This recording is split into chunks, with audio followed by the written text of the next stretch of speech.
podría ver si es que hay algo que estamos haciendo mal, ¿no? Eso sería lo ideal. Bueno, no lo hacemos y eso es una falla pues fuerte, ¿no? Porque se nos pasa de endoftalmitis y de repente, por ejemplo, es porque no se cambió la iodopovidona o porque la enfermera pues algo hizo con el instrumental, qué sé yo, y esas cosas que no depende del cirujano, sino del resto no se controlan, ¿no? En un ambiente ideal se debería reportar cada endoftalmitis. Eso quería decirles. Gracias. Gracias, doctora. Sí, doctora, gracias. Gustavo, Sí, ¿podemos empezar? sí, Ok. doctor. Ok. Muy buenas noches con todos. El día de hoy tenemos ya, como hemos estado hablando, el tema de endoftalmitis aguda. Como ya hemos mencionado, es una complicación que nadie quisiera tener, pero existe. Por tal motivo es que vamos a revisar todo sobre endoftalmitis el día de hoy. Primero, dar una clasificación de endoftalmitis. Las endoftalmitis se pueden dividir en endoftalmitis exógenas y en endoftalmitis endógenas. Las exógenas se pueden dividir en las postoperatorias, principalmente son las post cirugía de catarata, o pueden ser posterior a otro tipo de cirugía, como cirugías de glaucoma o cirugías de vitrectomía. También pueden ser exógenas, posteriores a una inyección intravítrea. Pueden ser exógenas, posteriores a un traumatismo, de un trauma a globo abierto, o exógenas secundarias o relacionadas también a úlceras corneales o keratitis, ¿no? Generalmente todas estas son debido a una apertura de la flora o ingreso de la flora externa del ojo hacia la flora, hacia la zona intraocular, ¿no? Y tenemos las endoftalmitis endógenas, que principalmente van a ser por una diseminación hematógena, y se van a dividir en bacterianas o en fúngicas, ¿no? El día de hoy, como le mencioné, las frecuentes son las endoftalmitis agudas del tipo secundarias a cirugía de catarata, la postquirúrgica secundarias a cirugía de catarata, que es seguir las secundarias a inyecciones intravítreas, que ha ido aumentando mucho en los últimos años. También tenemos en menor medida las secundarias a trauma ocular, las secundarias a cirugías filtrantes de glaucoma, secundarias a alguna infección a nivel de la córnea, o también las endógenas, ¿no? Que en diferentes guías se refiere como entre 0 al 20% de los casos. El día de hoy nos vamos a remitir principalmente a las endoftalmitis agudas postquirúrgicas del tipo secundarias a cirugía de catarata. Ya en la siguiente exposición se van a ver las otras endoftalmitis y su tratamiento también. Entonces, el día de hoy vamos a hablar sobre este tipo de endoftalmitis, las agudas postoperatorias, secundarias a cirugía de catarata, y primero debemos decir cuál es su definición. Se define como una afección inflamatoria del ojo que se supone es debida a un proceso infeccioso, ¿no? Tanto por bacterias, hongos o en algunos casos parásitos que pueden penetrar al ojo en el periodo perioperatorio, ¿no? Es importante recalcar en esta definición que es un proceso inflamatorio y que se debe a un problema infeccioso, ¿no? Es muy importante tener esta consideración. Luego hay que hablar un poco de incidencias. Bueno, la incidencia de las endoftalmitis ha ido variando conforme ha variado los años, el tiempo y las épocas. Este estudio es un estudio de Alemania, en donde ellos han recolectado las incidencias de endoftalmitis desde el año 1990 hasta el 2010. Y han visto, sí, lo han dividido en 3 periodos. Lo han dividido en un primer periodo, donde no había un tipo de profilaxis estandarizada o protocolizada, es aproximadamente en los años 90, y en ese momento los índices de endoftalmitis aguda postcatarata eran de 0.333%, que equivaldría a una cirugía en cada 300 cirugías de catarata, ¿no?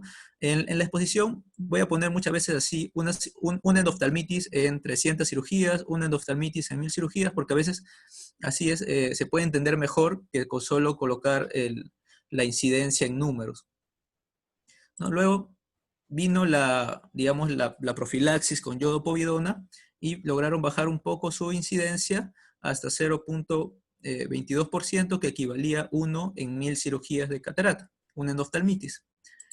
Y posteriormente ellos irrigaron con yodopovidona primero al 10%, limpiaron la zona periocular, la zona de los párpados, y hicieron una irrigación con yodopovidona al 1% en el saco lagrimal con 10 mililitros de este tipo de yodopovidona, y lograron disminuir su prevalencia, su incidencia de endoftalmitis en 0.041%, que equivale más o menos a 1 en 2.500 cirugías de catarata, una endoftalmitis, ¿no? Este es en los años del 2000 hasta el 2009, es lo que reportan. Esa es su realidad de ellos, ¿no? Esto es muy variable, las incidencias pueden variar a nivel mundial, dependiendo de la ubicación geográfica, del país, del continente, de la profilaxis que cada uno utilice. Y aquí hay algunos ejemplos, ¿no? Por ejemplo, en Suiza era también de 0, en estos años, ya años actuales, todos son años actuales, generalmente ya todos con profilaxis de yodopovidona, las tasas de endoftalmitis variaban entre 0.035%, 0.037%, algunas un poco más altas, 0.1%, ¿no? En general, en la mayoría de estudios mencionan que la tasa de endoftalmitis a nivel mundial varía entre 0.2% a 0.04%. Esto es con el uso ya de yodopovidona, que equivaldría, si lo llevamos a lo que le mencioné, un 0.2% equivale a una endoftalmitis en 500 cirugía de catarata, y 0.04% equivale a una endoftalmitis en 2.500 cataratas.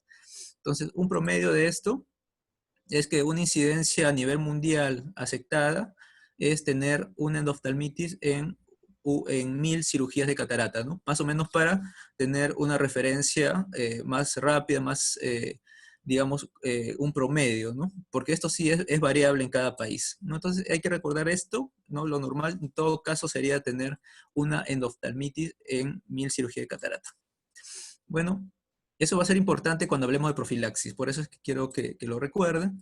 Ahora vamos a hablar un poco de los patógenos, de la patogénesis, y mencionar que desde el estudio del EBS que se dio en el año 95 hasta los estudios más actuales, por ejemplo, este estudio Januzzi en el 2017, el germen más frecuente en las endoftalmitis siempre han sido los gram positivos, ¿no? En el 80-90% de los casos. Y los gram negativos siempre han sido menores, ¿no? Entre el 5 hasta el 10% de los casos. En el último, se puede ver que no ha cambiado mucho esta relación al pasar los años. Y entre los gram positivos, el germen más frecuente siempre ha sido el estafilococo coagulasa negativo, o el estafilococo epidermidis, entre el 30 al 70% de los casos. Luego, seguido del estafilococo aureus, pues, y luego ya de los estreptococos, y ya menos frecuente de los gram negativos, como la pseudomonas aeruginosa, y menos frecuente los hongos, ¿no? Entonces, para hablar un poco de la patogénesis, quiero mencionar que hay acá, para que se pueda dar una endoftalmitis, tiene que haber, primero, dos factores, ¿no? Primero, los factores bacterianos patogénicos del mismo germen, y también factores susceptibles del huésped. Entre los factores primeros bacterianos va a depender mucho el tamaño del inóculo, si es un inóculo pequeño o si es un inóculo grande, ¿no? Si es un inóculo pequeño de cantidad bacteriana y carga bacteriana, es muy probable que el huésped o el paciente pueda controlar esto y no desarrollar una endoftalmitis. También va a depender mucho de los factores patogénicos, de qué tipo de bacteria es. Se menciona que hay bacterias que son poco virulentas, no son muy virulentas, como el estafilococo epidermidis y el Propionibacterium agneus, que son generalmente que pueden ser bien controladas con un tratamiento adecuado. Pero tenemos otras cepas que son muy virulentas, como el estafilococo aureus o los streptococos o los enterococos fecalis, que pueden producir inflamaciones muy fulminantes. Esto no solo va a depender de los factores patogénicos o el tamaño del inóculo, sino también va a depender del factor del huésped. Se ha visto que luego de la cirugía de catarata, al finalizar la cirugía de catarata, se han tomado muestras del humor acuoso y se han visto que en el 30% de los pacientes puede haber bacterias en ese momento, luego de la cirugía de catarata. Pero ya sabemos que el 30% no hacen endoftalmitis, ¿no? Entonces hay factores que presenta el huésped, que presenta el humor acuoso, que le va a ayudar a este paciente a disminuir la carga viral, la carga bacteriana y no presentar una endoftalmitis. Entre ellos es la velocidad de recambio del humor acuoso. Recordemos que el humor acuoso se puede recambiar cada 100 minutos, es lo normal. Y también a nivel del humor acuoso va a haber se van a liberar muchos componentes del sistema inmune que lo que van a hacer es eliminar a estas bacterias que han ingresado, ¿no? Entonces, estos dos factores van a hacer que se puede evitar que haya tanta cantidad de endoftalmitis, ¿no? Pero cuando el sistema inmune también está disminuido, puede haber mayor predisposición a que los factores bacterianos patógenos le ganen a los factores del huésped. Bueno, aparte de los factores patógenos, digamos, de la invasión de la bacteria, la destrucción que puede producir las bacterias que he mencionado, también es importante ver el rol de la inflamación en las endoftalmitis. Se ha visto que una vez que las bacterias traspasan, digamos, la primera barrera, que es la barrera de la cámara anterior, del sistema inmune a nivel de la cámara anterior, de recambio del humor acuoso, llegar hasta el polo posterior, hasta la retina, y se ha visto que muchas de estas bacterias van a tener receptores a nivel de la interfase vitreoretiniana.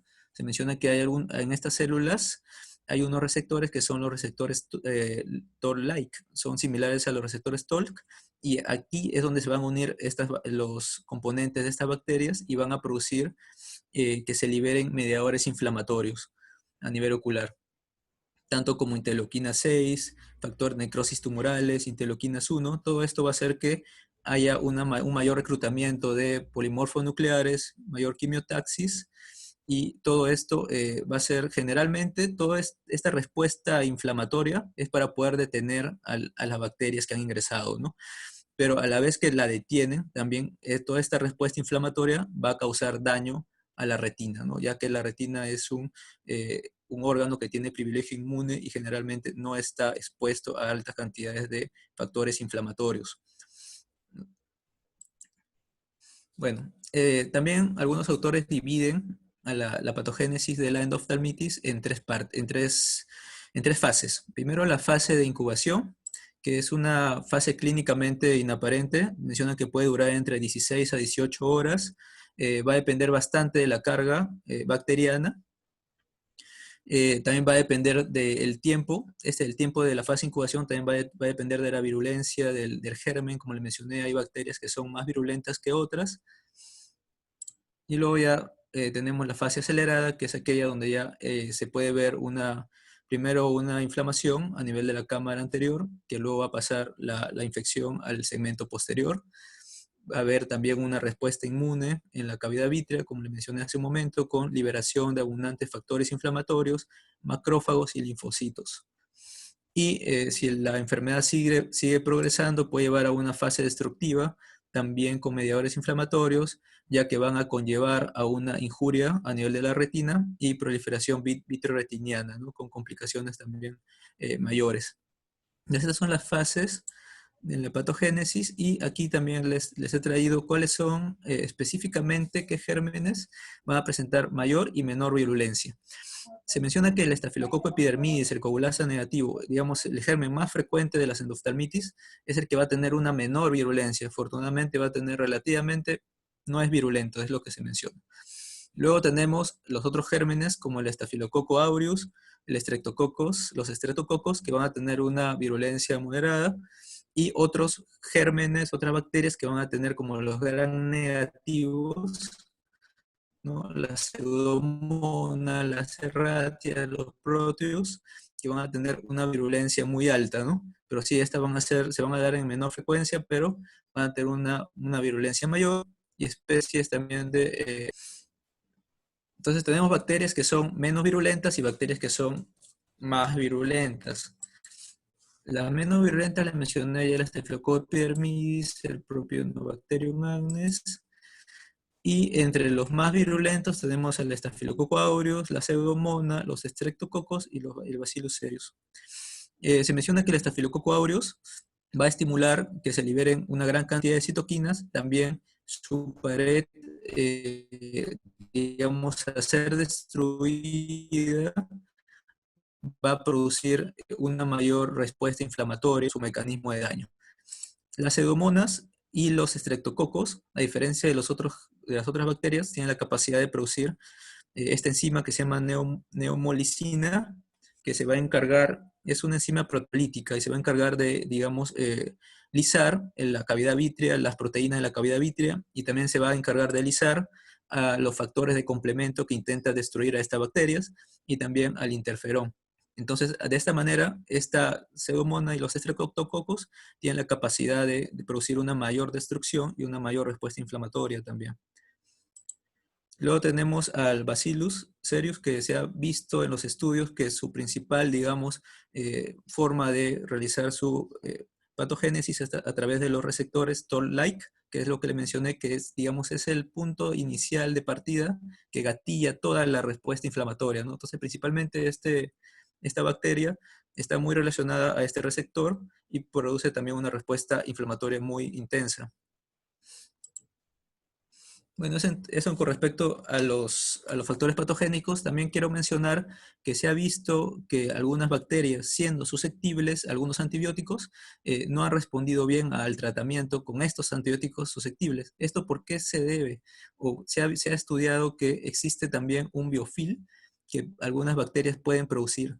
Esto es principalmente una barrera que algunas bacterias pueden producir y va a hacer que se puedan proteger de los factores externos. Como se puede ver en la imagen, es una barrera externa que van a producir algunas bacterias y va a evitar que, primero va a evitar que las células fagocíticas actúen sobre estas bacterias, ¿no? Los polimorfos nucleares, los monocitos, puedan fagocitarlas. Y en segundo lugar, va a producir que los antibióticos no le hagan efecto, no lleguen hasta esas bacterias al estar, digamos, escondidas dentro de este biofil, ¿no? ¿Qué bacterias se ha visto que pueden producir biofil? Entre ellas tenemos el Staphylococcus epidermidis, los Staphylococcus aureus, la pseudomonas, los estreptococos, las klebsielas. Se ha visto que no todas las bacterias, que no todas las cepas de estas bacterias pueden producir biofil. Solo una determinada cantidad de ellas puede producir, ¿no?, biofil. No todas las bacterias son iguales, ¿no? Hay algunas que pueden producir biofil y otras que no pueden producir biofil, ¿no? También estas bacterias y este biofil se ha relacionado mucho a prótesis en otros órganos y a nivel ocular a los lentes intraoculares, ¿no? Se menciona que puede aumentar la resistencia bacteriana en aproximadamente 1500 veces de lo normal. Es importante también tener esto. Y ahora, pasando un poco a los factores de riesgo, mencionar que hay diversos factores de riesgo que se han visto en diversos estudios. Entre ellos voy a mencionar simplemente, una de ellas es la blefaritis y alteraciones en los párpados, también la diabetes mellitus, la enfermedad avanzada, el estatus inmunocomprometido del paciente de igual manera, algunos factores intraoperatorios como la técnica con una esterilidad pobre, ruptura de la cápsula posterior y pérdida de vitrio es una de las más importantes, de los más importantes factores de riesgo. Uso de otros componentes dentro de la cámara. Ya, también cuando no ha habido un sello adecuado de las incisiones. Y el tipo de lente, se mencionaba que el tipo de lente de silicona era el que tenía un mayor factor de riesgo de desarrollar endoftalmitis. Este es un estudio en donde evaluaron 480.000 cirugías de catarata, y más que todo lo traigo porque aquí encontraron que el factor de riesgo más importante para que un paciente desarrolle endoftalmitis es la pérdida de vitrio, o sea, que haya ruptura de cápsula posterior y que haya salida de vitrio, ¿no? Se relacionó con un odds ratio de 7, o sea, 7 veces más probabilidad de desarrollar endoftalmitis cuando ha habido pérdida de vitrio, y también diabetes mellitus. También se fue asociado la edad, en este caso, pacientes de 81 años tuvieron mayor predisposición a desarrollar endoftalmitis. Y ojo izquierdo también encontraron significancia. Entonces, pasando ya a la parte clínica, ¿no? Lo que ya conocemos, la clásica disminución de la agudeza visual, se puede dar en el 90% de los casos, dolor ocular en el 70 al 80% de los casos. Mencionar que puede haber pacientes que acudan sin dolor ocular, ¿no? Se puede dar en el 70-80% de los casos, pero puede haber un porcentaje de pacientes que no tengan dolor ocular. Entonces es importante evaluar todo en conjunto. Los signos, ojo rojo en el 80% de los casos, hipopión también, o fibrina en el 70-80% de los casos. Edema de los párpados, y una de las cosas más importantes que tenemos que evaluar es la presencia de vitreitis, ¿no? O progresión de la vitreitis, ¿no? Este es algo que sí nos va a dar ya el diagnóstico clínico de endoftalmitis, ¿no? Ahora, el diagnóstico de endoftalmitis es clínico, ¿no? Pero ya cuando llega, digamos, con todos los signos, la endoftalmitis ya puede ser que esté muy avanzada, ¿no? Entonces, a veces es importante reconocerlo en las fases más iniciales. El tiempo de presentación va a variar también dependiendo del germen, también dependiendo del diagnóstico. Se dice que cuando es menor de 24 horas, generalmente puede ser un síndrome tóxico del segmento anterior y no una endoftalmitis. Sin embargo, esto tampoco lo descarta, porque se ha visto que pueden haber endoftalmitis que se pueden dar en el primer día. Claro, son endoftalmitis que pueden estar asociadas en mayor probabilidad a gérmenes altamente virulentos como Staphylococcus aureus o gram negativos. Generalmente las endoftalmitis se dan hasta entre los 5 días a 6 semanas, que son las endoftalmitis agudas, y las endoftalmitis crónicas van a ser las que se van a dar en más de 6 semanas, ¿no? Principalmente por Propionibacterium agnes o los hongos, ¿no? Aquí se puede ver que la mayoría de pacientes que tuvieron endoftalmitis, prácticamente del 70 al 80% se dieron entre las 2 primeras semanas, ¿no? Entre las 2 primeras semanas, y la mayoría entre la primera semana. Entonces es importante ese tiempo para poder evaluarlos. Y aquí, bueno, acá traigo algunos ejemplos de 2 pacientes con endoftalmitis, en donde se le realizó un diagnóstico rápido y un tratamiento adecuado, donde pudieron mejorar su agudeza visual.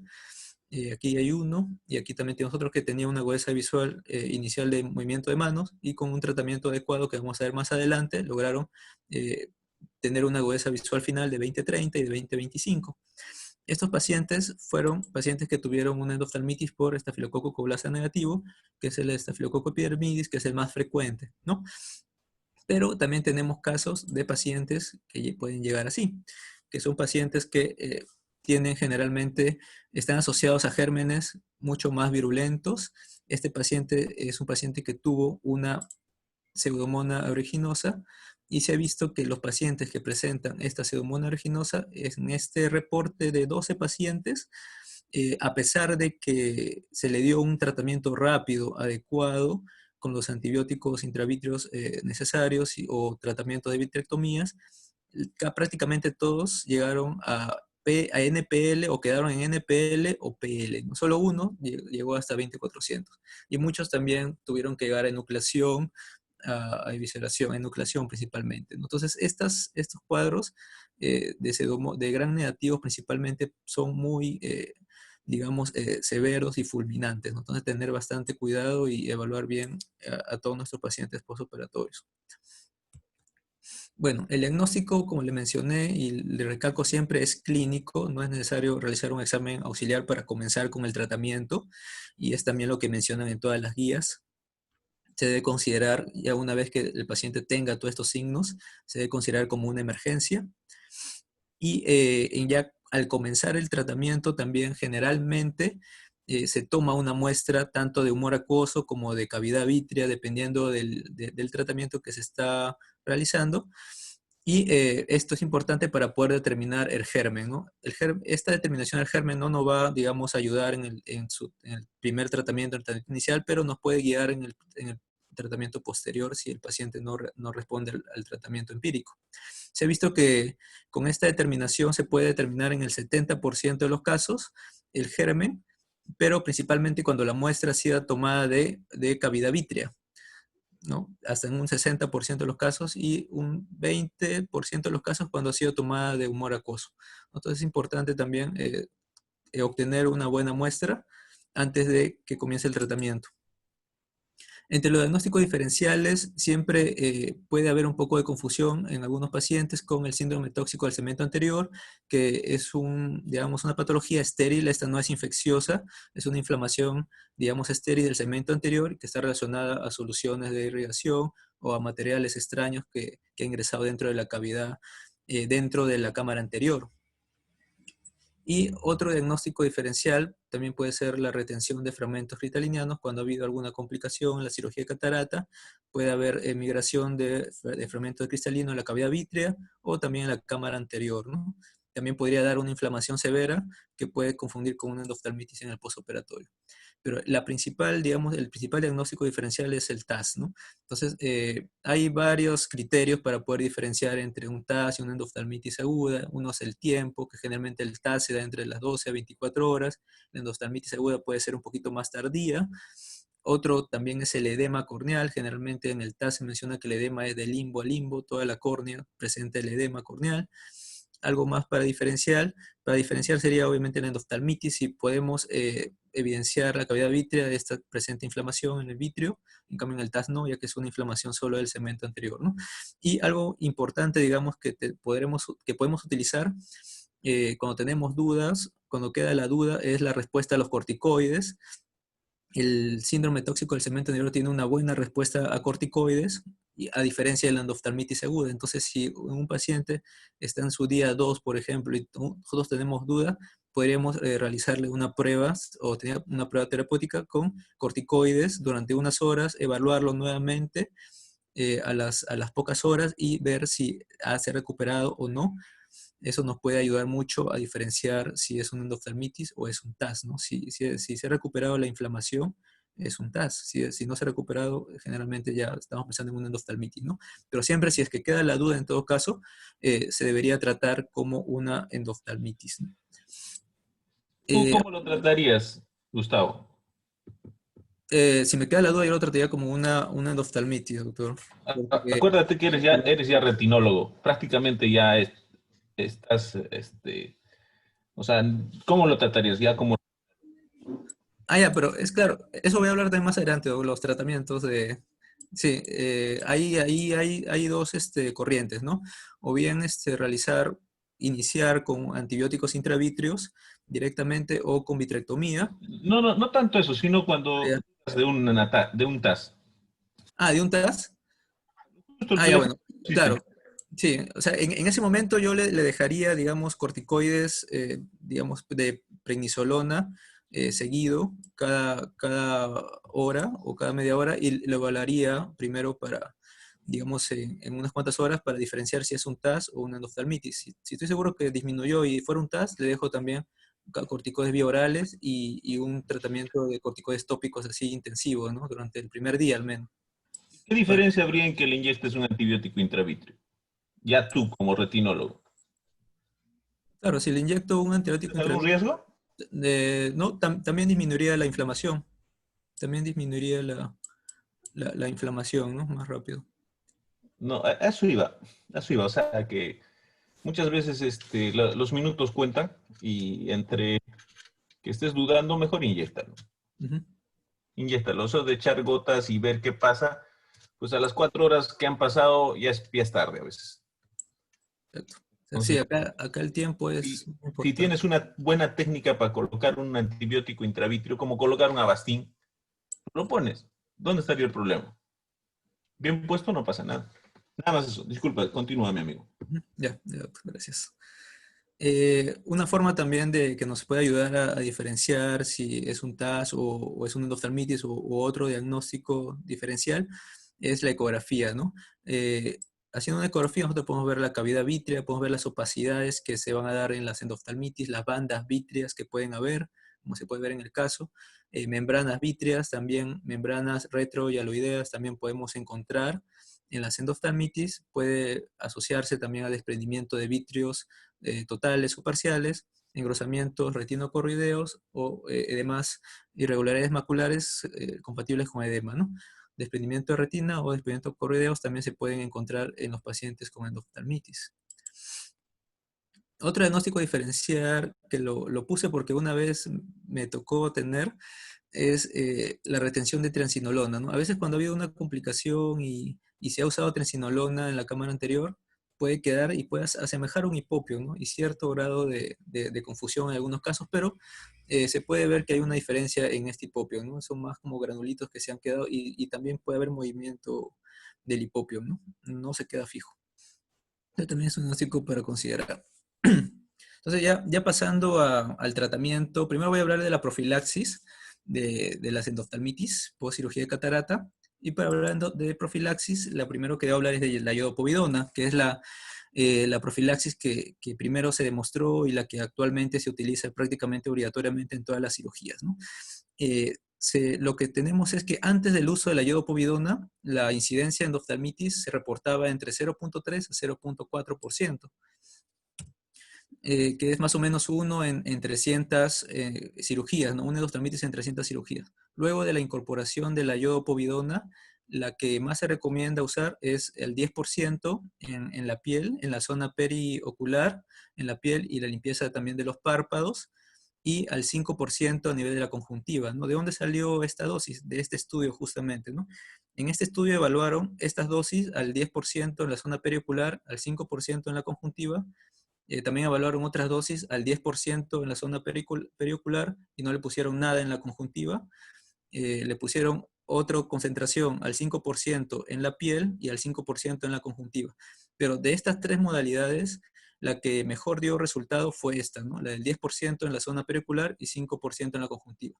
En este grupo encontraron una incidencia de endoftalmitis de 5 en 8.650, que es una endoftalmitis en 1.700 casos, que a lo que se veía antes de la aplicación de la profilaxis de iodopovidona es una tasa, digamos, muy buena de encontrar endoftalmitis, entre comillas, ¿no?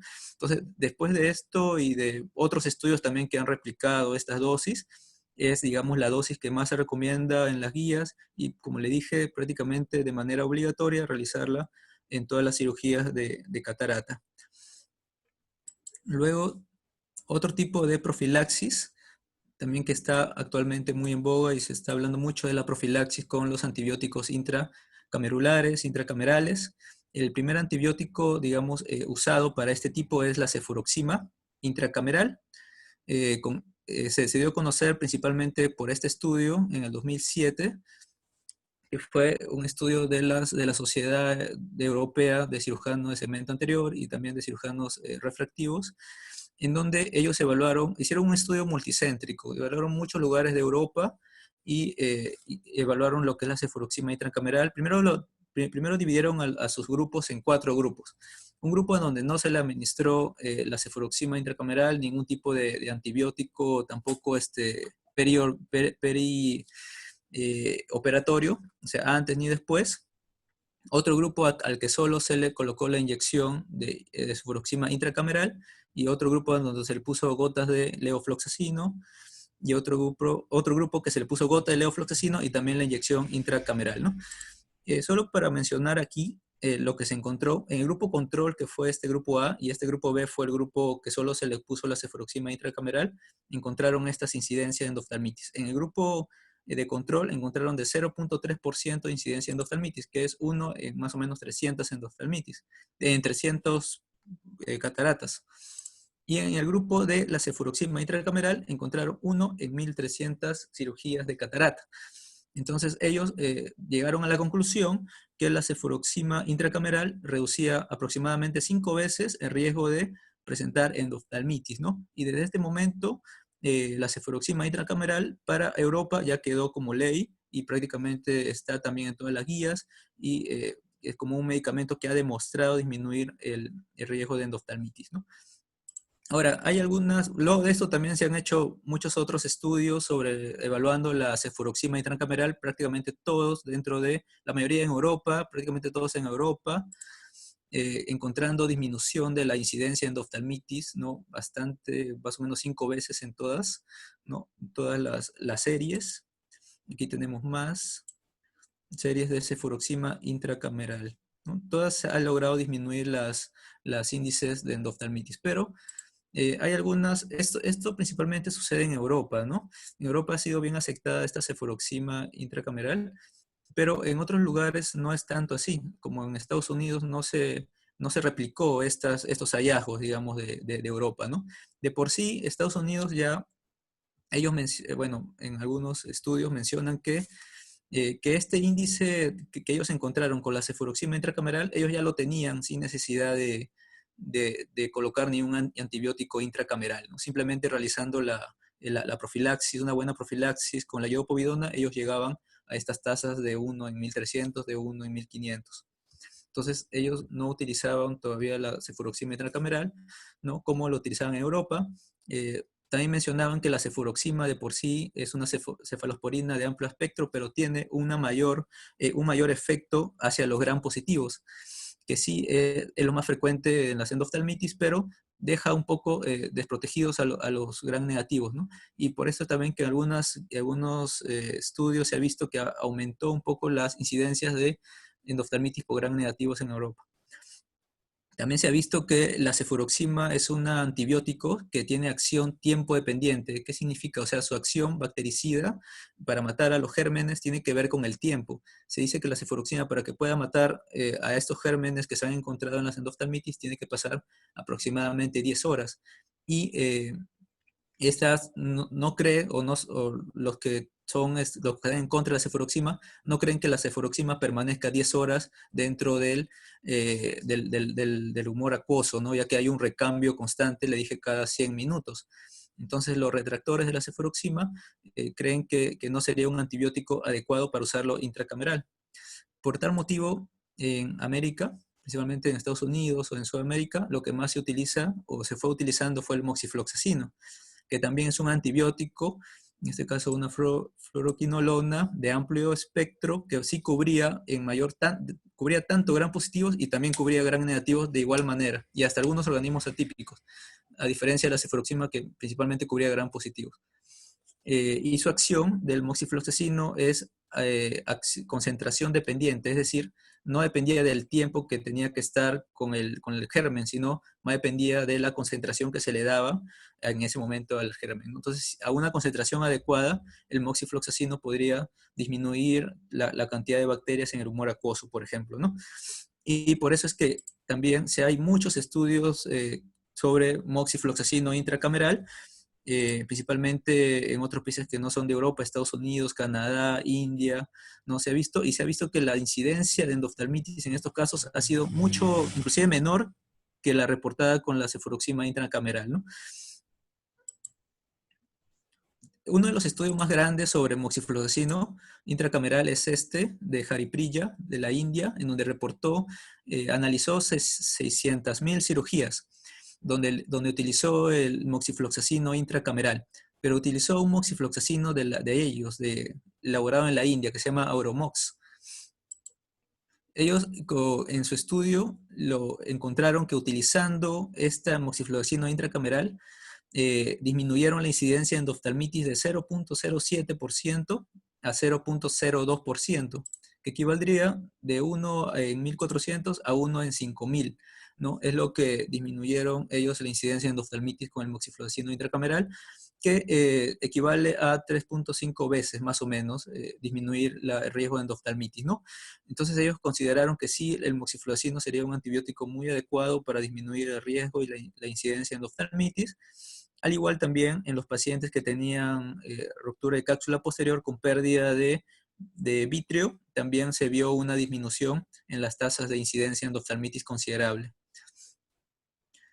Entonces, luego hay otros estudios. Este es un metaanálisis en donde recoge los principales estudios sobre los antibióticos intracamerales, principalmente la cefuroxima, el moxifloxacino, y también evalúa la vancomicina intracameral.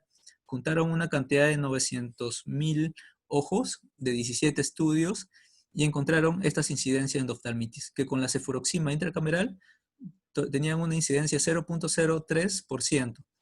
Con el moxifloxacino intracameral tenían una incidencia de 0.01, de 0.15%. Esto equivale a la cefuroxima a 1 en 3.000 cirugías, y lo del moxifloxacino 1 en 6.000 cirugías de catarata, una endoftalmitis, ¿no? Y la vancomicina también, muy pocos incidencia, ¿no? 1 en 10.000, por ejemplo, ¿no? Pero sí encontraron varios casos de aquellos pacientes que se le había colocado la vancomicina, habían hecho una reacción, que es una vasculitis retiniana oclusiva, hemorrágica, que también ya le hemos tocado en un tema anterior, que está relacionado actualmente a lo que es la vancomicina, ¿no? Por lo que también ya se ha visto que puede producir esta vasculitis. también se vio que dar esos antibióticos intracamerales es igual de efectivo en los 3 casos, y puede ser igual efectivo dando gotas tópicas o sin dar gotas tópicas también. Y la conclusión de este metaanálisis fue que el moxifloxacino intracameral fue el más seguro de todos y es el que tuvo también una menor toxicidad, ¿no? Y fue el que disminuyó también más las endoftalmitis. Entonces, si es que ya el moxifloxacino tiene tanta, digamos, evidencia científica de mejoría, ¿por qué hasta ahora no se utiliza, digamos, más ampliamente, ¿no? Se ha visto que en Estados Unidos, como mencionó el doctor Conde, hay 3 millones de cirugías de cataratas al año. Y si uno le colocara el antibiótico intracameral a estos pacientes, podría evitar 2.000 casos de endoftalmitis al año, ¿no? Es una gran cantidad de endoftalmitis que cuando se ve, digamos, en estas proporciones, con estos números, causa mucho asombro y diría que sí, que el antibiótico se debería usar, ¿no? Sin embargo, la principal barrera por la que no se utiliza, este es un estudio de Estados Unidos, es principalmente por la aprobación de la FDA. Actualmente todavía la moxifloxacino no está aprobada por la FDA, la cefuroxima tampoco, está aprobada en Europa, pero no en Estados Unidos por la FDA, ¿no? Entonces acá viene el principal problema por lo que no se ha utilizado más ampliamente, ¿no? Esto menciona que algunas explicaciones por qué la FDA todavía no ha podido aprobar al moxifloxacino es porque primero es que no hay un estímulo económico, ya que pues, al ser una molécula, digamos, que se usa ampliamente, no es una molécula nueva, no tendría un precio muy elevado en el mercado, ¿no? Eso es lo que menciona. No ha habido un buen auspiciador tampoco, y principalmente también que no ha habido estudios clínicos, ensayos clínicos controlados, aleatorizados, por ejemplo, que evalúen al moxifloxacino porque ya que la FDA solo acepta a los fármacos que han sido, digamos, evaluados por estos tipos de estudios, ¿no? Entonces, eso es lo que le faltaría para que la FDA pueda evaluarlo, ¿no? Esto con respecto a lo que es la profilaxis, ¿no? Ahora ya vamos a pasar a lo que es el tratamiento. Bueno, para hablar del tratamiento, primero nos tenemos que remontar a este estudio, que es el estudio del Endophthalmitis Vitrectomy Study, el EBS, que se dio en el año 95, que es un estudio randomizado, ¿no? Es un estudio, digamos, estadísticamente bien realizado en ese momento, por lo que ellos evaluaron 420 pacientes que presentaron endoftalmitis posoperatorias con agudezas visuales de PL o mejor de PL y realizaron una randomización. ¿En qué consistía la randomización?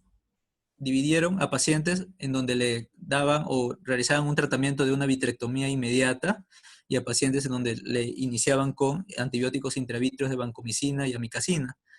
Y también randomizaron a estos 2 grupos en pacientes que le daban antibióticos endovenosos y a otros pacientes que no le daban antibióticos endovenosos.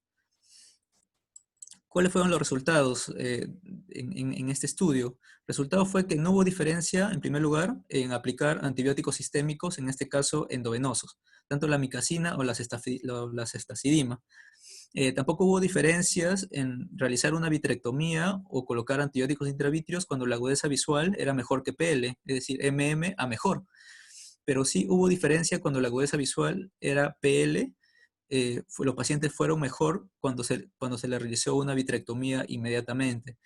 En este grupo de los pacientes que tuvieron agudezas visuales de PL, se encontró que hubo 3 veces más de probabilidad de alcanzar 20/40 y 2 veces más probabilidad de alcanzar 20/100 en este grupo que se le realizó la vitrectomía inmediata en los pacientes con PL, ¿no? Entonces, luego de este estudio, estas fueron, digamos, las pautas que han guiado el tratamiento de la endoftalmitis, ¿no? Si un paciente tiene PL, ya es indicativo realizar una vitrectomía, pero si todavía tiene agudezas visuales mejores de PL, podría entrar a un tratamiento de antibióticos intravítreos cada 48 a 72 horas, como se realizó en el EBS, ¿no? Y ir evaluando el progreso de los antibióticos, ¿no? Porque ya que no hubo diferencia, ¿no? Pero en el tiempo ya se ha ido viendo algunas controversias que se ha dado en este estudio. Primero que este estudio es del año 95, y actualmente ya han pasado 20 años y ha habido muchos cambios en la técnica quirúrgica, en el manejo, ¿no? Y, por ejemplo, en este caso, En primer lugar, mencionar que este estudio solo fue para cirugía de catarata, ¿no? O pacientes post cirugía de catarata. No puede ser atribuido a otros tipos de endoftalmitis, solo para pacientes con cirugía de catarata. En segundo lugar, se realizó una vitrectomía con puertos 20G y solo se realizó una remoción del vítreo al 50%, una vitrectomía central del 50%. No, actualmente ya se cuenta con puertos de calibres de 23, 25, 27G, y ya se pregona también una remoción mayor del vítreo, ¿no? Eso lo vamos a ver más adelante. La cirugía en este momento más común era la extracapsular, ahora ya estamos con la cirugía de la FACO, emulsificación. Usaron antibióticos sistémicos, utilizaron la ceftazidima y la micacina, que eran antibióticos con pobre actividad hacia gram positivos, ¿no? Principalmente eran para gram negativos, y el germen más frecuente era estafilococo, ¿no? Es probable que por esto no haya tenido ningún efecto estos antibióticos sistémicos. No evaluaron antibióticos orales y tampoco encontraron, solo le dieron corticoides sistémicos, no le dieron corticoides intravítreos. Entonces, todas estas controversias ha hecho que ya haya cambios en el manejo, ¿no? Y uno de los primeros que dio, digamos, algunas pautas diferentes al EBS sobre el manejo fue Ferenc Kuhn, que él pregonizó lo que es la vitrectomía temprana y completa para la endoftalmitis, ¿no? Él menciona que hacer una vitrectomía tiene muchas ventajas. Entre ellas, va a mejorar identificar al patógeno, ya que vamos a obtener una mayor cantidad de muestra, va a remover todos los agentes infecciosos, va a reducir también los mediadores inflamatorios y células inflamatorias, a retirar todo el componente vítreo. Y su algoritmo de ellos era, si el paciente tiene un buen reflejo rojo o se puede evidenciar bien la retina, puede ir a un tratamiento médico con antibióticos intravítreos, pero con una evaluación cercana de cada 24 horas. Pero si es que no se puede ver los detalles de la retina, o el paciente no tiene un buen reflejo rojo, sin importar la agudeza visual, digamos, siendo PL, siendo movimiento de mano, siendo PL o siendo 20/400, debería ir a una vitrectomía, si es que no se puede evaluar la retina. Eso es lo que ellos mencionaban. Y luego de 24 horas, si los antibióticos intravítreos tampoco había una mejoría, también deberían ir a una vitrectomía, ¿no? Esa es la vitrectomía temprana. Aquí tengo, bueno, es un video rápido de cómo ellos mencionan que debería ser, cuáles son los pasos que se debería dar en este tipo de vitrectomía. Primero, que en la mayoría de los casos se debe retirar el epitelio. Luego se debe limpiar bien lo que es la cámara anterior, retirar las membranas en la pupila, de alguna cierta manera limpiar todo lo que es la cámara anterior, también realizar capsulotomías, si es que son muy pequeñas, realizar capsulotomías posteriores, anteriores, para que pueda haber una mejor visualización luego, ya de cuando uno va al polo posterior, ¿no? Hay casos muy severos como el que se ve en la imagen, en donde ya prácticamente no se distingue las zonas de retina o vítreo, eso es a lo que no se quiere llegar, es lo que menciona él. Y luego también es importante enfocarse en lo que es, primero hacer también una vitrectomía periférica, pero no tan, digamos, intensa, porque puede producir a este nivel desgarros iatrogénicos y luego desprendimiento de retina. Otra cosa importante es realizar el desprendimiento de vítreo posterior, ya que por detrás de esta membrana de corteza vítrea puede acumularse también contenido purulento y puede producir luego daño a nivel de la mácula, ¿no? Entonces, él también menciona que siempre se debería realizar este desprendimiento de vítreo posterior, es muy importante. Y dejar silicón cuando ha habido injuria a nivel de la retina o grandes áreas de necrosis. Él solo dejaba silicón en esos casos, ¿no? Y luego de esto también ¿cuáles fueron los resultados, ¿no? Con su vitrectomía temprana y completa. Estos son los resultados del EBS, y esos son los resultados de la vitrectomía temprana, ¿no? Como se puede ver, él evaluó solo 47 ojos comparado al EBS, que tenía mucho más cantidad de endoftalmitis, pero él evaluó que el 91% pudo llegar a un 20/40 o mejor, ¿no? De sus pacientes. O sea, una alta cantidad llegó a 20/40 o mejor con esta vitrectomía temprana, comparando los resultados del EBS, que llegaban a 50% a llegar a una agudeza visual de 20/40 o mejor. Entonces, este paradigma, digamos, de hacer una vitrectomía temprana se ha evaluado en varios estudios, y este es uno de los estudios más actuales que encontré sobre esta técnica, en donde sí mencionan y que debería ser aplicada, y su, digamos, su algoritmo de tratamiento de ellos es que si el paciente está en presección de luz, debería hacerse una vitrectomía, ¿no? Igual que lo que menciona el EBS. Pero si el paciente está en movimiento de manos o tiene mejor agudeza visual, va a depender de si se puede visualizar el polo posterior o no se puede visualizar el polo posterior. O si tiene un buen reflejo rojo, y si es que se puede visualizar el polo posterior, se puede dar tratamiento con antibióticos intravítreos, debido a que visualizando el polo posterior nosotros debemos descartar la presencia de lo que es el hipopeo macular, que es más que todo la acumulación de secreción purulenta por detrás de la corteza vítrea posterior, ¿no? A nivel de la mácula, porque si hubiera esta acumulación de pus a este nivel, ya el paciente tendría que ir a una vitrectomía inmediata, ¿no? Entonces, esto es lo que se menciona en este algoritmo, en este protocolo, y ellos encontraron con este protocolo una agudeza visual final mejor de 20-40 en el 79% de los casos, en el 80% de los casos, ¿no? Un resultado muy similar también a lo que encontró Feres Kuhn.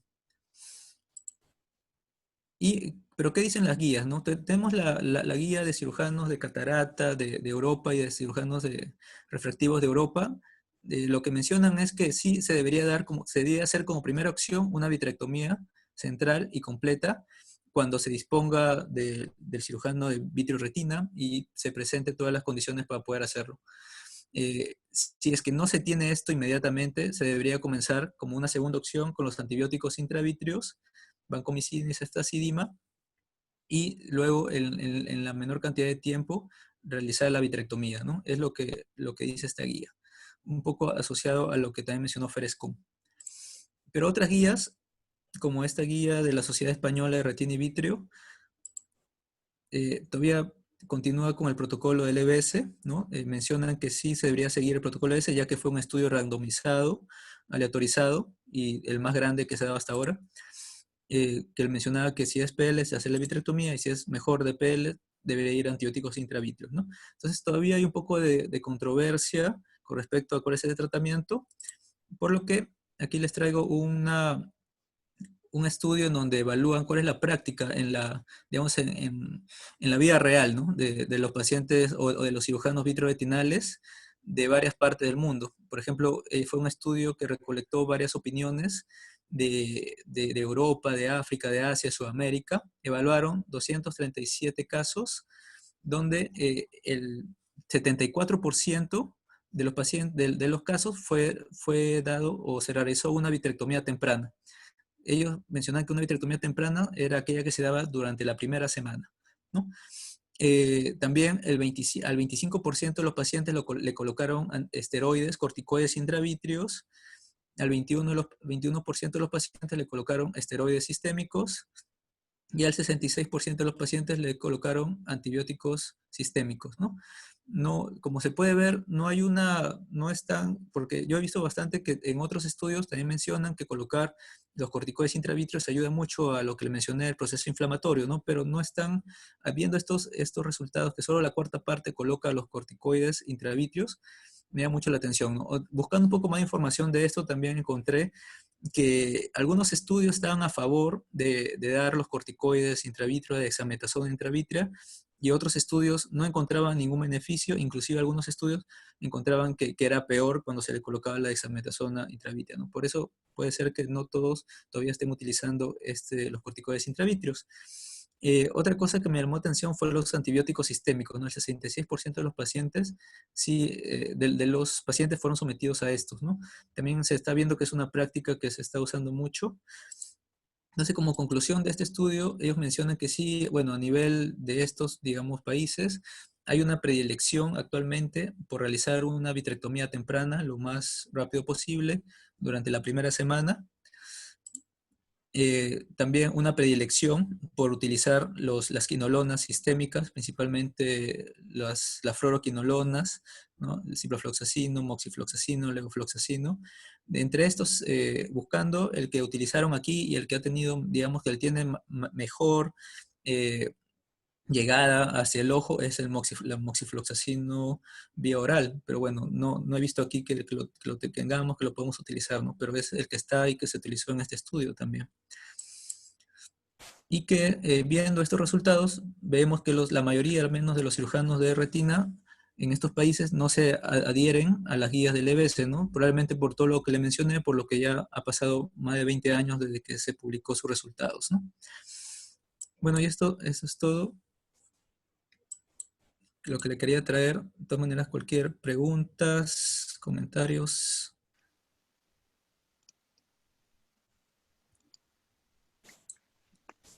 No, Gustavo, quiero felicitarte por la revisión y la exposición. Creo que ha dado muchas luces sobre el manejo actual, la situación actual y el manejo actual de las endoftalmitis. ¿Alguna pregunta? ¿Serán bien recibidas en esta parte? Doctor, buenas noches. Yo tengo una consulta. Felicitaciones, doctor Gustavo, por la exposición muy clara y muy académica. Mi pregunta era, digamos que a mediano o a largo plazo, en los pacientes que han sido vitrectomizados por endoftalmitis, ¿qué complicaciones o qué podríamos esperar en estos pacientes? Porque, o sea, mi pregunta va porque, o sea, hemos tenido pacientes de endoftalmitis que hemos observado, pues, ¿no? Digamos, al corto plazo, pero en realidad pacientes, digamos, que con una historia antigua de endoftalmitis, muy pocos he visto. Entonces, quisiera saber cómo hacemos el seguimiento de estos pacientes, lo hacemos de manera continua, ¿qué podríamos esperar en estos pacientes, ¿no? ¿Qué cosas debemos cuidar en ellos especialmente? Nati, sí. Bueno, en estos pacientes también hay que tener, bueno, si han sido sometidos a una cirugía, por ejemplo, vitrectomía por endoftalmitis, se ha visto que algunos casos de estos pueden también conllevar luego a desprendimiento de retina, ¿no? Entonces evaluar muy bien la periferia, también para buscar agujeros retinianos o desgarros, siempre que sea posible evaluarlo. También se han visto que hacen problemas a nivel de la mácula, eh, hacen membranas retinianas, todo el secundario de procesos inflamatorios, ¿no? Que pueden haber complicaciones a este nivel, ¿no? Entonces sí, el seguimiento es constante, ¿no? Comentar un poco respecto a la pregunta de Nati. Nati, los pacientes que han sido operados por una endoftalmitis, o sea, se curan, o sea, no tienes que tener ningún cuidado especial con ellos.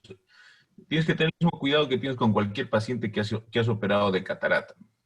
Salvo, o sea, no, las secuelas que quedan inmediatamente, o sea, no es que a largo plazo vayan a pasar otra cosa o vayan a tener recaídas, salvo en un caso muy especial, que son las endoftalmitis crónicas, cuando son endoftalmitis que ya se vuelven crónicas y que están dadas por un germen que se llama el Propinebacterium agnis. En estos pacientes son endoftalmitis, se podría decir crónicas, que al uso de corticoides mejoran y otra vez recaen. Pues he tenido en unos pacientes que pues un par de casos que los tengo actualmente incluso con corticoides en gotas por siempre, porque pues dejo de echarle los corticoides y recaen, hacen inflamación. Entonces este es el único caso en el cual necesita una vigilancia un poquito más esporádica estos pacientes por Propinebacterium agnis. De ahí el resto tienes que tratarlos igual, como cualquier paciente operado por cirugía de catarata. Muchas Gustavo, gracias, doctor. Gustavo, Sí, doctor. respecto a ello, ahí te pasamos un par de estudios, uno con Pseudomonas y el otro que fue con Con Serratia. ácido de hace unos años.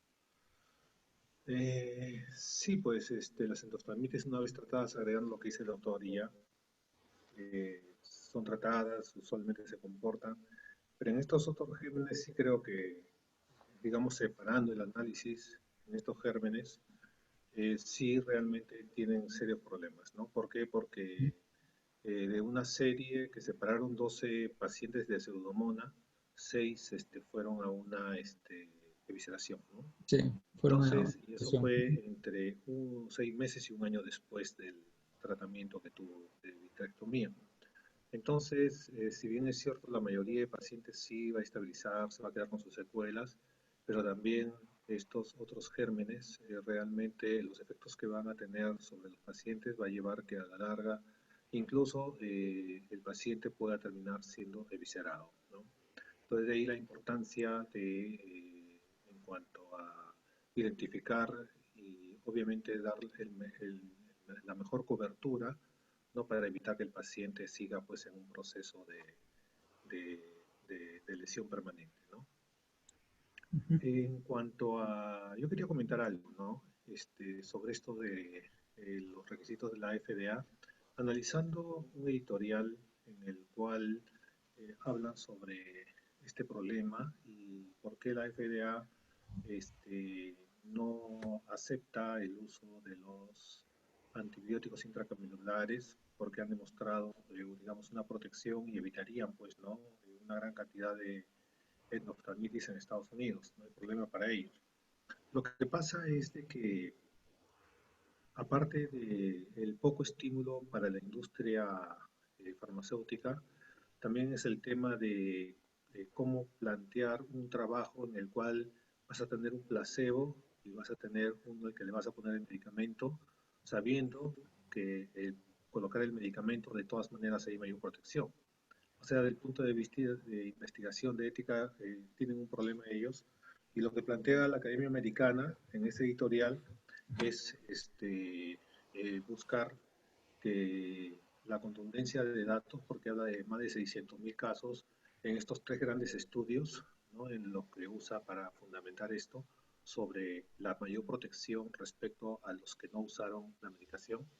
Entonces, plantean, ¿no? Que la FDA, con digamos, el volumen de casos y de los estudios, pueda tomar ese paso. Pero, revisando por ahí una línea más abajo, refieren de que en un estudio, digamos, metodológicamente perfecto, el costo es de $10.000 por paciente y tendrían que, para el tipo de cirugía, consignar, el gasto va a ser de 350 millones, ¿no? O sea, considerando 335.000 pacientes. Entonces, todas esas barreras son las que se enfrentan, pero digamos, con la contundencia de los resultados y también la experiencia, incluso en nuestro medio, es una herramienta que hay que tenerla presente, ¿no? Siempre buscando tal vez el mejor medicamento, que no tenga preservantes, y tal vez con eso tengamos una protección mayor de nuestros pacientes. Ujú. Ujú. Sí, doctor. También ahí, respondiendo a Giovanni una pregunta que me hizo, él me preguntó en los pacientes vitrectomizados si la dosis disminuía, ¿no? Justo leí también en uno de los estudios que si la dosis se debería reducir a la mitad, ¿no?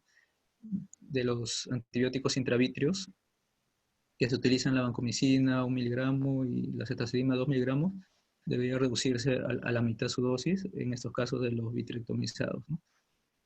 También con respecto a otros, digamos, a otros medicamentos utilizados como profilaxis, aparte del antibiótico y la iodopovidona, no se han encontrado, digamos, beneficios, ¿no? Como los antibióticos preoperatorios o postoperatorios, profilaxis, no se ha demostrado ningún beneficio. Inclusive en el estudio que presenté, usaron levofloxacino en gotas y no encontraron ningún beneficio en utilizar o no el levofloxacino como profilaxis en endoftalmitis, me refiero, ¿no? No hubo beneficio.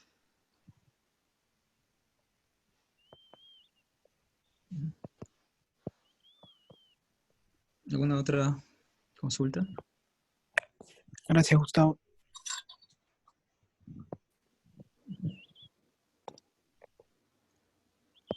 Mm, Y respecto al uso de yodo povidona, 0.025 como, digamos, en combinación, como uso de fluido en las cirugías de endoftalmitis, ujú. ¿Tienes algo Pero, más para...? claro, es que lo que se menciona es que el efecto de la yodopovidona es a través del yodo libre.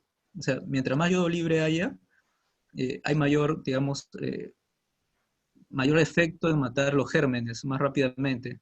Si, por ejemplo, por eso se dice que al colocarlo el yodo al 5% es mejor a nivel de la conjuntiva que colocarlo al 10, se ha visto, ¿no? Bueno, primero que al 10 causa también mayor alteración en la conjuntiva, pero en estos casos de 0.025, de menos concentración, se ha visto que el yodo libre puede mejorar o puede eliminar más rápidamente toda la cantidad bacteriana y no tener que esperar los 3 a 5 minutos, pero sí se ha visto que es un efecto, digamos, que también dura menos, porque no hay una reserva de yodo que quede.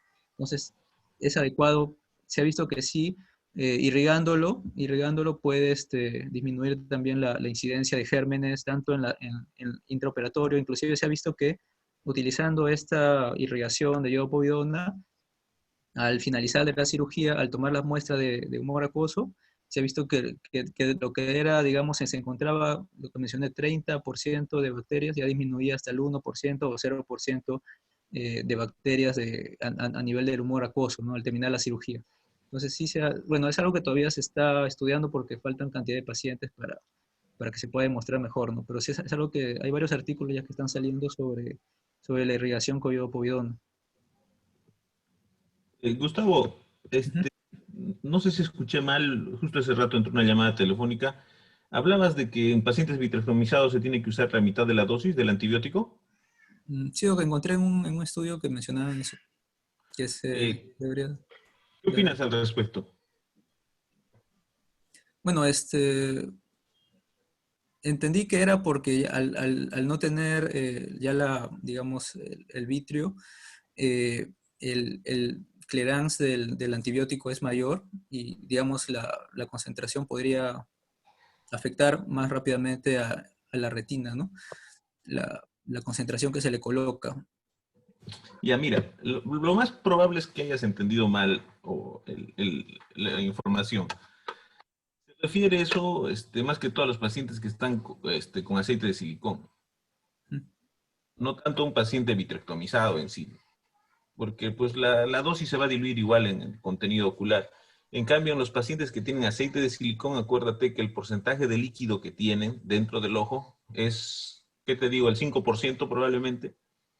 Entonces, en ese 5% es donde se va a diluir todo el antibiótico y podría ser tóxico. Por eso es que te recomiendan usar a la mitad, pero en los vitrectomizados con aceite de silicón, no en aquellos que tienes tamponada de solución. Sí, Ok. probablemente a eso se refería, porque no le encuentro razón. O sea, igual no le encontraría otra razón. Ujú. A ver, ¿qué otro? Incluso sin vitrio la reabsorción del medicamento es mayor, más rápido, ¿no? O sea, si le Ya. pones menos, los vas a dejar un poco, digamos, con poca cobertura. ¿Algo más, Manuel? Y una observación más, hablabas de los pacientes, del tiempo en el cual se presentan los síntomas de la endoftalmitis. En los pacientes vitrectomizados, cuando tienes endoftalmitis, es un poquito más rápido los signos de endoftalmitis. Probablemente es porque, pues, al no tener vitrio, pues, hacen toda una sola cavidad, ¿no? Una cavidad de la cámara anterior con el segmento posterior, pero rápidamente, o sea, en aquellos pacientes que retiras aceite de silicón, a veces al día siguiente ya tienes endoftalmitis. Al día siguiente tienes los signos así totalmente marcados de endoftalmitis. Después, algo que quería aportar es el uso de los corticoides. Pues siempre es importante el uso de los corticoides, porque eso ya se ha repetido varias veces, pero es importante recalcarlo, ya que no olvidemos que una endoftalmitis es una uveitis, solo que esta uveitis está causada por un germen. Y el proceso inflamatorio, tú por más que vitrectomices al paciente, lo vitrectomizas, le pones antibiótico, el proceso inflamatorio continúa. ¿Y es por qué? Porque existen ahí antígenos, y los antígenos pues pueden ser incluso las células muertas. Entonces los corticoides son muy importantes. Incluso tú vas a ver cuando vitrectomizas un paciente con endoftalmitis, vas a encontrar vasculitis, vas a encontrar los vasos, es la que te destruye los fotorreceptores, te destruye el nervio óptico y por eso es que tienes bajas agudezas visuales. Por eso siempre se recomienda el uso de corticoides, ya sea vía oral, mínimamente vía oral, la prednisona 1 miligramo kilo peso, o si los puedes poner intravítrea junto a los antibióticos es lo ideal. Sí, en el 2017 salió una revisión en el Crocane, que es un metaanálisis de todos los estudios que había. Más o menos empezaron en 1400 y tantas comunicaciones, pequeñas ONS, y terminaron solamente en dos, ¿no? Que realmente metodológicamente eran estudios a tomar en cuenta. Y estos estudios, sí, ellos refieren de que existe, digamos, de alguna manera enfatizar de que son necesarios para disminuir el tema inflamatorio.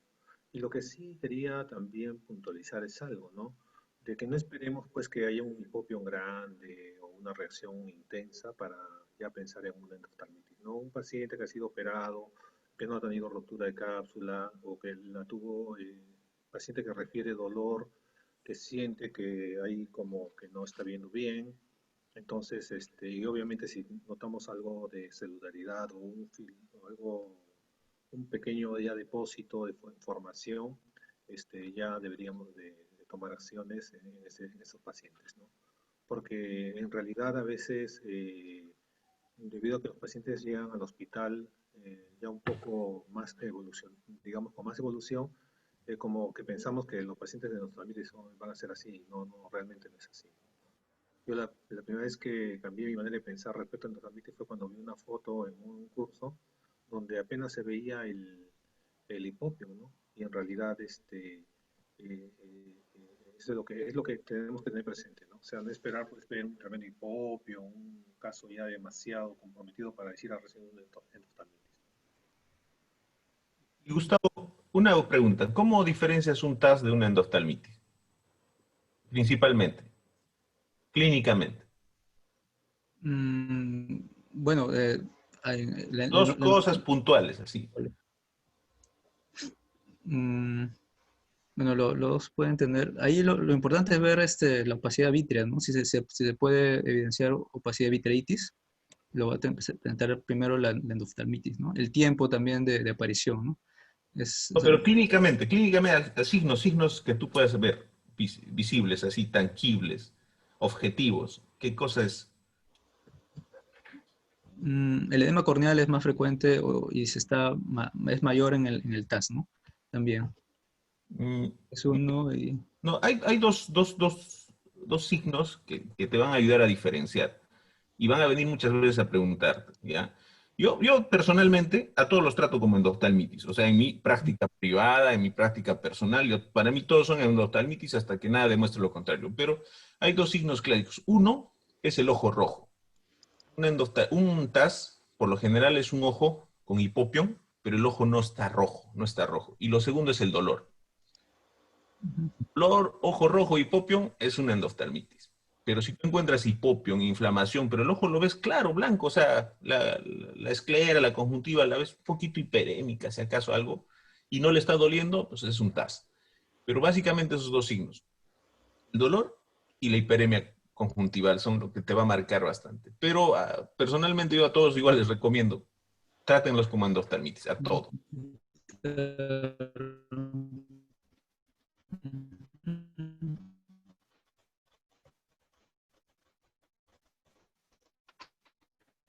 Entonces lo recomiendo.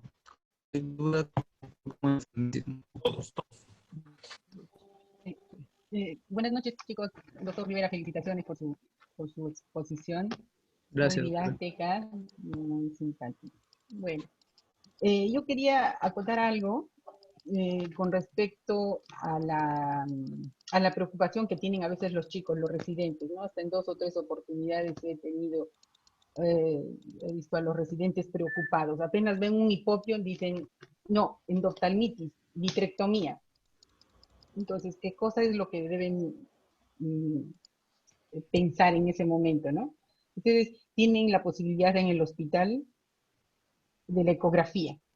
si ven un compromiso de polo posterior, a veces podemos ver, estamos viendo en los estadios iniciales, podemos ver el vítreo en cámara anterior, entonces ya podemos tener una idea, pero a veces no lo vemos. La vitreitis puede estar más o menos en la periferia, entonces la ecografía nos va a ayudar, ¿no? Entonces, no pensar de primera instancia en una vitrectomía, ¿no? Porque en los primeros estadios, tú muy bien lo dijiste, hay que controlar al paciente. Si nosotros tenemos la suerte de verlo en la primera semana,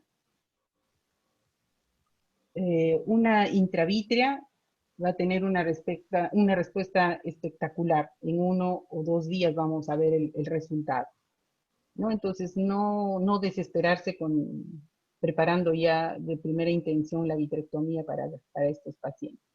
Ahora, otra cosa es ver a un paciente posoperado por uno mismo de catarata y ver a un paciente que viene al hospital posoperado de otro lugar, con donde no sabemos qué cosa le han podido hacer o de repente ahí han dejado restos o algo, ¿no? Entonces, desde ese punto, tener muy en cuenta lo que dice el doctor. Si es que dudamos, mejor de frente la intravítrea con antibióticos y antiinflamatorios. Y si no, y a la vitrectomía. ¿No? Eso quería acotar.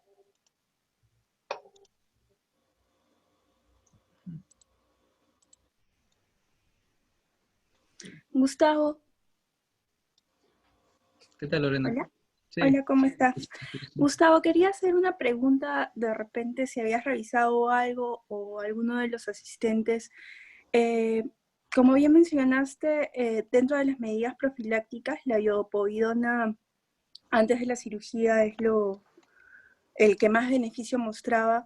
¿Qué recomendaciones o qué sucede con los pacientes que son alérgicos o refieren ser alérgicos al yodo?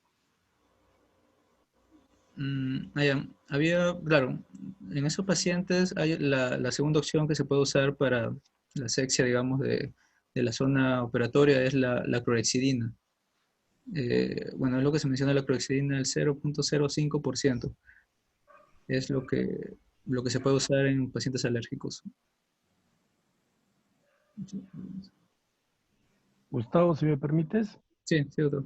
¿Cómo estás? Buenas noches. ¿Qué tal? Buenas noches, doctor. Tengo entendido, con temor a equivocarme, que el paciente que es alérgico a sustancias yodadas no es alérgico a la iodopovidona. No te va a hacer reacción alérgica. Así que he escuchado ya a varios colegas, justo discutiendo este caso, que no tengan temor a utilizarlo. Eso es lo que quería mencionar, o lo que había escuchado, pero la verdad no lo había revisado, es de que en realidad la alergia al yodo no existe. Nosotros tenemos yodo en nuestro organismo. O sea, y quería saber si los doctores, los asistentes, usaban el yodo a pesar de que los pacientes referían esto. Ahí tienes mucha razón, Lori. Pero eso, en realidad, más que pregunta, hubiera sido aporte. Hubiera sido el ideal. Porque tienes mucha razón en lo que dices, sí. Quería saber cómo lo empleaban ustedes. Pero mira, lo que pasa es que si un paciente te dice soy alérgico al yodo y tú le vas a lavar y le vas a decir, pues no, la alergia al yodo no existe, es un mito, ¿no? Y el paciente hace reacción alérgica a la piel, todo eso. O sea, mejor te evitas el problema y agarras clorhexidina y haces el lavado. A mí nunca me ha pasado, ¿ya? Pero sí me ha pasado al día siguiente pacientes con edema palpebral, o sea, en la piel, o sea, hacen una especie de dermatitis producto del isodine. Pero pues no sabría decirte si eso llega a ser una alergia, pero sí hacen algún tipo de dermatitis producto del isodine. Manuel, ¿cuántas cirugías tienes ya en promedio? Pues no sé, ya perdí la cuenta, mi amigo. Por eso, ya. Ya hace mucho, cuando pasaste las 1000, ya a todos les has puesto iodopovidona. Cirugías de catarata, cuando pasaste las 3000, ya uno ya pierde la cuenta. ¿Alguno te ha hecho reacción alérgica? No. Lo que sí es, como te digo, me han hecho algún tipo de dermatitis en la piel. Claro, eso sí. Así es. Igual si tú le pones Lixodina en la conjuntiva, pues lo más que te puede pasar es, no te va a dar un shock anafiláctico, te dará una quemosis en el nivel de la conjuntiva. Pero, pues más que todo, si el paciente te dice eso, es por evitarte, porque el paciente va a ver la sustancia roja y te va a decir, no, yo soy alérgico. A ver, explícale cómo le explicas que eso no es yo, no existe. O sea, sí está bien, o sea, estoy de acuerdo con lo que dices, pero ante esa situación yo creo que mejor es hacer el SEO con clorexidina. Claro, esa era mi duda. Y le pones en la conjuntiva ya su gotita pues, de Porque isodina. una cosa es lo que dice la teoría y otra cosa es cómo afrontar al paciente. Esa era mi duda. Lore, también otra opción es de que, bueno, le hagan la limpieza con la clorexidina o a veces también utilizan un poco de diluido con gentamicina sobre la piel y también con un punto de hisopito, o sea, con el hisopo empapado de la iodopovidona, le puedes colocar un poco a nivel conjuntival, más o menos en el área donde vas a colocar la inyección y así también te puedes evitar problemas porque sí hay pacientes que sí, efectivamente, sí han hecho reacciones. Algunos me han dicho que o sea, han tenido molestias en la garganta, dificultad. Por ahí me pasó una señora que tuvo ese problema que me comentó de que había tenido un poquito de, bueno, ella me dijo, ¿no?, que había tenido dificultad para respirar, que terminó viendo la emergencia, a pesar de que son cantidades ínfimas, pero sabemos que igual esto luego va a pasar. Entonces puede tener una reacción, podría ser. Entonces es una opción, una posibilidad, colocarle solamente puntos en la conjuntiva donde vamos a más o menos en el cuadrante donde vamos a colocar la inyección, ¿no? Que es lo que también escuché que en algún momento hacían en alguna reunión de la sociedad cuando hablaron del tema. Gracias. Vane, Gracias. Vane, y en tu caso, ¿podrías ilustrarnos cómo fue esa reacción a la iodopovidona? Fue una señora que yo justo le decía al enfermero, era para una inyección, me dijo que, por favor, esta vez no le coloque. Y yo le digo, sí, señora, no se preocupe, solamente va a ser algo muy puntual. No, me dijo, la vez pasada también fue solamente así, muy poco lo que me colocaron, doctora, y saliendo de aquí, saliendo de la realización de la inyección, pues, tuve molestias, sentía como, bueno, ella me comentó, ¿no?, que tenía como molestias en la garganta, como dificultad para respirar, que puede o no serlo, de repente ella se sugestionó, a pesar de que a veces yo les digo que les voy a poner casi, o a veces no les digo que ni les voy a poner y les pongo un puntito para que no se sugestionen, y al final te evitas el problema, ¿no? O sea, en ese caso ya no le volví a colocar ni siquiera el punto sobre la conjuntiva, pero en la mayoría de casos que por ahí dicen que han hecho, que son alérgicos, les pregunto primero, ¿cómo sabe usted que es alérgico al yodo, no? Entonces, es de repente a veces se refieren porque algunos le han realizado algún procedimiento, ¿no? Entonces, siempre es bueno que cuando te refieran que es alérgico al yodo, les preguntemos cómo es que se dieron cuenta y qué síntomas presentaron. Pero es lo que ella me refirió ahí, que tuvo molestias para respirar, que tuvo un poco de dificultad para respirar, que fue a la emergencia, que le dijeron que puede haber sido una alergia, le dejaron medicamentos y se fue a casa. Y en ella ya pues solamente usé un poco de, bueno, genta, la limpieza con genta, antibióticos y nada más. Buenas noches. Para comentar respecto a la pregunta de Lorena, claro, lo que dice Lorena es cierto, ¿no? O sea, la alergia al yodo no existe. Lo que existe es la alergia a los excipientes que están relacionados al yodo, a los preservantes, a todas otras cosas que están en el envase de iodopovidona o yodo que uno utilice, ¿no? Al yodo en sí, pues no hay, ¿no? Si no estaríamos muertos todos. Estaría muerta la persona, ¿no? Porque todos tenemos yodo en el organismo, ¿no? Entonces, eso a mí me pasó alguna vez, no con yodo, sino con una inyección de corticoide, me acuerdo. Puse una inyección de corticoide transeptal en el ojo, que teóricamente eso debería bajar la inflamación y todo eso, y a los 2-3 minutos, a los 2-5 minutos, la paciente regresó con el ojo hinchado, con una quemosis significativa, ¿no? Y obviamente no es al corticoide en sí, ¿no?, sino a los excipientes que están relacionados al medicamento, ¿no? Y lo que dijo Vane, pues es bastante cierto, ¿no?, que a veces los pacientes entienden por alergia cualquier tipo de reacción, ya sea un eritema, ya sea una quemosis, que puede ser relacionada a la propia sustancia, que a una reacción adversa medicamentosa. Gracias. Yo he tenido un Gracias, poco de Carlitos. experiencia con los productos yodados, por ejemplo, los que se usan en urografía o en tomografía, que pacientes en realidad hay todo un protocolo en estas áreas, ¿no? Porque los pacientes hacen, como es endovenoso, hay pacientes que hacen reacciones.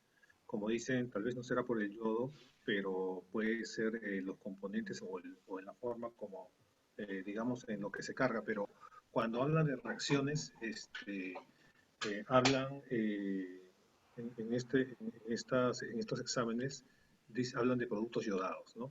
Pero no es, el asunto es de que el uso de estos productos puede llevar incluso a reacciones anafilácticas que conducen al paciente a la muerte. En el ojo, hay un par de pacientes, ¿no? ¿Qué hicieron? Por ejemplo, no tuve que fueran ni rash, pero sí en el ojo una gran quemosis, ¿no? Y inflamación del párpado, ¿no? Y a pesar de que procuramos siempre lavarle, después de echarle el yodo povidona, ¿no? Para reducir, digamos, la presencia, porque les irrita un poco, ¿no? Entonces, a pesar de eso, sí, he tenido casos en los que he visto una quemosis grande, ¿no? Y, con, y en otro paciente la quemosis y su párpado un poco hinchado, ¿no? Pero no es de que él haya desarrollado, por ejemplo, urticaria o un problema respiratorio. Entonces, en esos pacientes sí procuramos hacerle la asepsia no usando el dentro del ojo, ¿no? Sí, en la parte externa, con mucho cuidado, los párpados, todo eso, pero preferimos, si es que no tenemos opción a otro medicamento, usar antibióticos previamente. Sí, es importante hacerle caso a lo que dice. O sea, sí estoy de acuerdo con todo lo que ustedes dicen, pero si el paciente te dice algo y tú haces lo contrario y pasa algo, pues el paciente te va a decir, pero yo le dije, yo le repetí. Es como, por ejemplo, te dice, soy alérgico a la lidocaína. Y a veces tú dices, pero no sé qué no le crees y justo le pones y pasa algo, ¿no? Entonces, hay que buscar otras opciones. De todas formas, sí. Lo que pasa es que el paciente que es alérgico a algo es alérgico a muchas cosas. Sí, pues sí, eso sí. Y tú no sabes en qué momento va a tener, ¿no? Una reacción. Y también, sí, pues es así, ¿no? Es todo por un cuidado, ¿no? Por cuidado. Más bien, podemos seguir discutiendo, pero les he mandado a los de la unidad de retina, por favor, acá les he mandado un mensaje en el WhatsApp de Retina COVID, Almenara, una propuesta, no sé si nos podemos quedar unos minutos, por favor, al final. Vanessa, Carlos. Por supuesto, Patricia. por mí no hay problema. Sí, Manuel. Claro, no hay problema.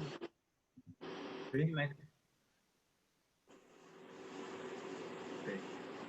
Entonces, ¿alguna pregunta, algún aporte más para dar por concluida la sesión del día de hoy?